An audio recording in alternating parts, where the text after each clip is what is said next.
China উচ্চশিক্ষায় স্কলারশিপে আবেদনের ক্ষেত্রে আমরা কেন একটু ব্যতিক্রম? কারণ আমরা এগ্রিমেন্টের মাধ্যমে কাজ শুরু করি এবং এই এগ্রিমেন্টে কি লেখা থাকে, এগ্রিমেন্টে যে জিনিসটা প্রথমে মেকশিওর করা থাকে যে আপনি ফাইল ওপেনিং চার্জ সহ কোনো প্রকার অগ্রিম পেমেন্ট ভিসার আগে দিচ্ছেন না এবং আমরা কি কি সার্ভিস আপনাকে দিব এটার ডিটেলস একটা লিস্ট এখানে দেওয়া থাকে। ইনকেস যদি আমরা সেই সার্ভিস দিতে না পারি এবং আমরা কমিটমেন্ট অনুযায়ী কাজ করতে না পারি তাহলে আমি জবাব দিতে বাধ্য আপনার কাছে।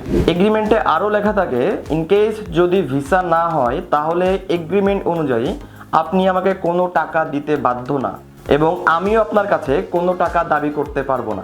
এগ্রিমেন্টে আরও একটা জিনিস মেকশিওর করা থাকে যে আমাদের সার্ভিস চার্জ কত বা কত টাকা নিচ্ছে, যেটা আমরা প্রিভিয়াস টাইমেই এগ্রিমেন্ট শুরুর ক্ষেত্রে ফিক্সড করে ফেলি এবং ভিসা হওয়ার পরে আপনি আমাকে সেই টাকাটা দিতেই বাধ্য। এর বাইরে আসলে অতিরিক্ত টাকা দাবি করার কোনো সুযোগ নাই, কেন আপনি আমাকে সেটাই দিবেন যেটা এগ্রিমেন্টে লেখা আছে। চায়না উচ্চশিক্ষার ক্ষেত্রে যদি আপনি কোনো বিশ্বস্ত মাধ্যম খুঁজে থাকেন আপনি চাইলে ডিরেক্ট অফিসে আসতে পারেন অথবা কল করতে পারেন।